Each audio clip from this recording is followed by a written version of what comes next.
Bonjour mes frères et mes sœurs. Pourquoi avons-nous des services sur le soir d'ouverture pour la fête des tabernacles? Oui, nous aurons un message sur le thème du millénium. Parfois, il y a beaucoup d'annonces administratives. Mais est-ce qu'un service le soir d'ouverture de la fête des tabernacles, est-ce que c'est seulement une tradition récente de l'Église? Y a-t-il un fondement biblique pour lequel nous avons des services le soir d'ouverture, en plus de nous donner l'occasion d'entendre un message sur le but général de la fête? Aujourd'hui, je vais expliquer une raison biblique pour un service de soir pour ouvrir la fête des tabernacles et encourager tout le monde d'arranger vos plans de voyage afin d'être présent pour le service de soir d'ouverture de la fête. Tournez avec moi en l'Évangile de Jean, chapitre 7, l'Évangile de Jean, chapitre 7, verset 2. Nous allons voir que Jésus a parlé à sa propre famille à l'époque de monter à la fête des tabernacles. Jean 7, verset 2.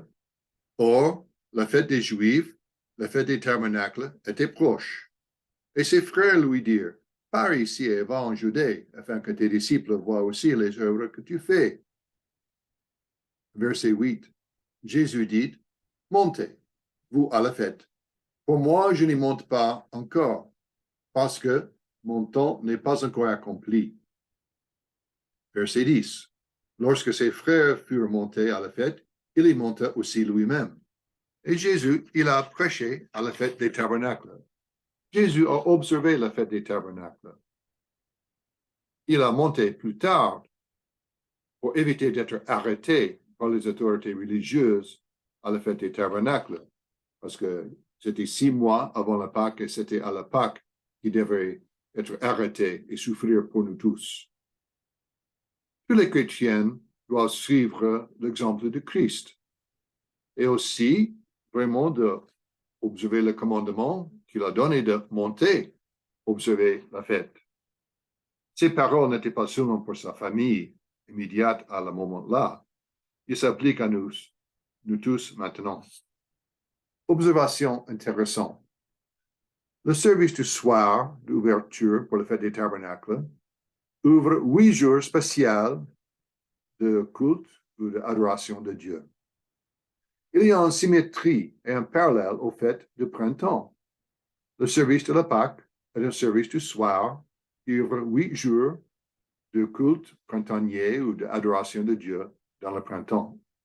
Nous savons que Dieu est un Dieu d'équilibre et d'ordre, et c'est une manifestation possible de cet esprit. Maintenant, tournez avec moi à Psaume 120. Psaume 120. Il y a 15 psaumes qui sont des psaumes de degré ou psaumes de montée, une unité. Psaume 120. Comme je dis, avant tous les psaumes dans ces 15 cantiques, ça commence avec cantique de degré, cantique de montée. Mais que veut dire? Que signifie monter? Mes recherches ont révélé quelques idées possibles sur la façon dont ces cantiques ont été utilisés. Première idée. Dans le cours du temple ancien, il y avait un escalier ultra large qui se composait de 15 grandes étapes ou pas, semi-circulaires, qui montaient dans la partie intérieure de la cour. Les lévites musicaux, dont le travail consistait à accompagner les services du temple avec des chants et des musiques instrumentales, se tenaient sur ces étapes et chantaient ces 15 cantiques. C'est la première idée. La deuxième idée, c'est que ces cantiques ont été chantés par les fidèles alors qu'ils montaient aux fêtes de pèlerinage du temple à Jérusalem dans les 3 saisons de la fête.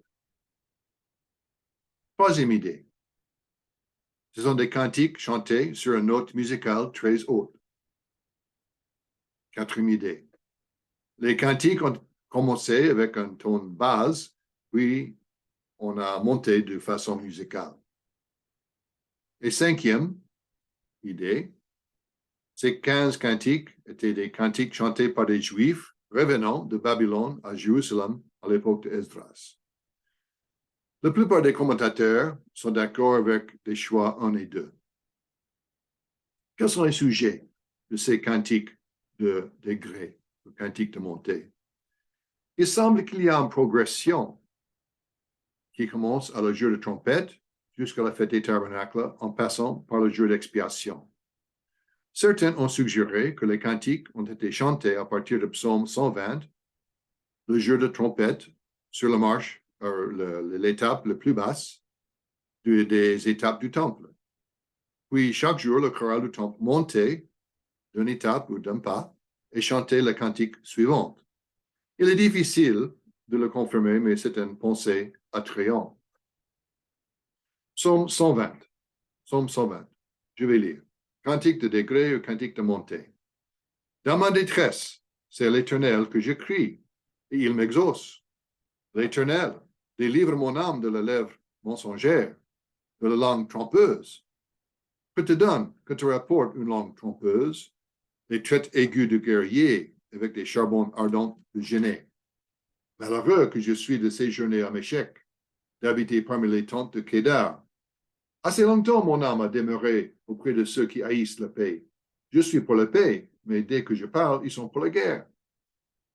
Voici les sujets dans Psaume 120 qui correspondent, il paraît, beaucoup avec notre compréhension de le jour de trompette. Il y a de guerre, il y a quelqu'un qui monte comme un faux prophète. Il paraît que les personnes qui voudraient avoir la paix, ils sont dans la région de Méchec. Nous avons identifié Méchec avec Moscou, la région générale de la Russie. Dans les temps anciens, les Juifs n'ont pas habité à Méchec, il paraît. Alors, il paraît que ce psaume, c'est un psaume prophétique et le sujet correspond très bien avec beaucoup des thèmes que nous comprenons sont attachés à la jour des trompettes. Continuons à psaume 129. Psaume 129. Psaume 129, cantique de degré ou cantique de montée. Ils m'ont assez opprimé dès ma jeunesse, Israël le dit. Ils m'ont assez opprimé dès ma jeunesse, mais non, ils ne m'ont pas vécu. Des laboureurs ont labouré mon dos, ils y ont tracé des longs sillons. L'Éternel est juste, il a coupé les cordes des méchantes. Alors, il paraît ici que le sujet que les méchantes oppriment des personnes. Mais Dieu coupe les cordes des méchantes. Dieu donne la liberté, la libération. Je vais aller très vite à Isaïe 58. Isaïe 58. Nous voyons en Isaïe 58 un jeûne qui est acceptable à l'Éternel. Isaïe 58, verset 6. Voici le jeûne auquel je prends plaisir. Détache les chaînes de la méchanceté. Dénoue les liens de la servitude. Renvoie libre les opprimés et que l'on rompe toute espèce de joug.